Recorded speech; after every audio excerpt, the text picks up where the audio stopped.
I always enjoy the stuff David Withun puts up on his blog Pious Fabrications, and particularly the almost daily videos he puts on YouTube.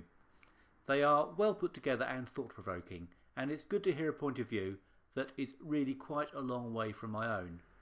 I'm generally happy just to read or listen and sometimes make the odd comment, but I really can't let his video on the Trial of Galileo pass without question.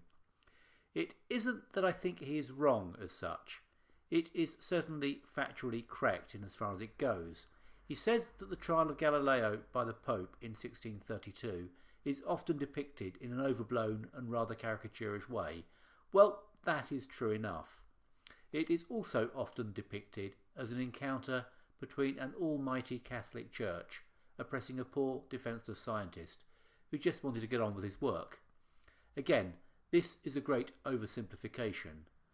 By the time it was arresting Galileo, the Catholic Church was already well into the decline in its prestige and influence, which has continued to this day. The Protestant Reformation was well underway, and the scientific revolution was taking off. The Pope was only in a position to take any action at all against Galileo because he happened to be the actual head of state of a big chunk of Italy. Galileo was far from powerless. He was a great celebrity throughout Europe and was well aware of it. He had, by the time of his trial at the age of 68, managed to pull off a long and successful career and had had no trouble getting his work past church censors, published and talked about. He had good reason to be full of himself. An ego the size of a planet can be excused in someone who has done so much to explain the workings of the planets. David describes him as a jerk. I don't really think that's appropriate language, but I'll concede that it might be justifiable. But the thing about science is that it isn't really about whether someone's personality is appealing or not. The sole judgment is whether or not what you do contributes to our understanding of the universe. If it does, you've made a contribution. It really doesn't matter whether or not you're a jerk about it. In this, if in nothing else, science is much the same as the Catholic Church. What matters is not the behaviour of members of the Church, but whether their doctrine is in fact true or not. Even if the Pope himself behaves badly, it doesn't really discredit the doctrine. This is just as well given the track record.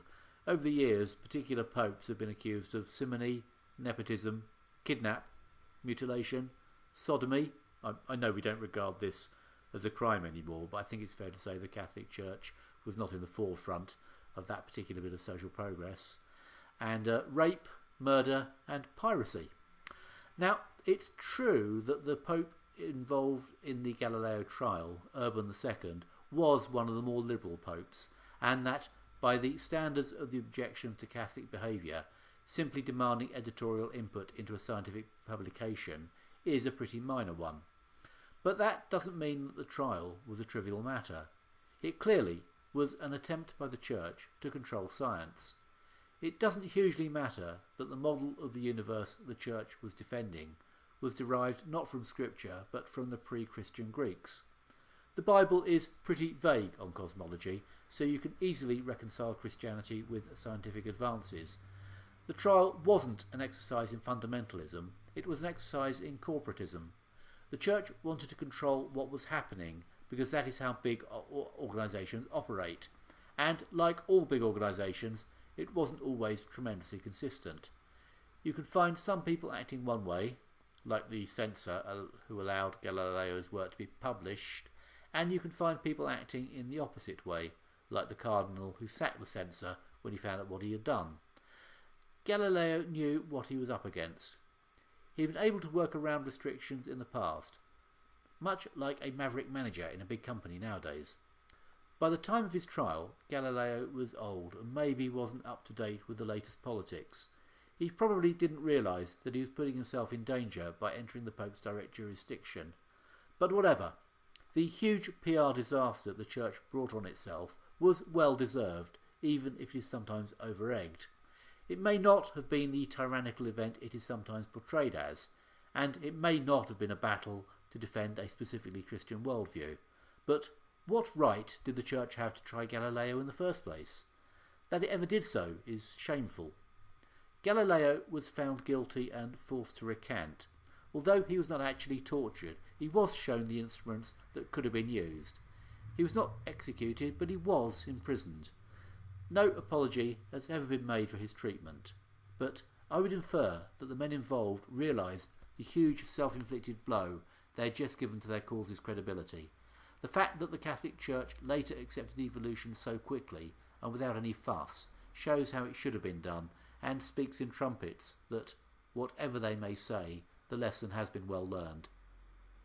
A religion is nothing if it's not a living tradition, and the Trial of Galileo is part of the Catholic tradition. It can't be written out. How modern Catholics handle that legacy is up to them. Like any other misjudgment, it can become a valuable source of wisdom. I don't think David, like me, who is not a Catholic, is helping them by offering them any excuses.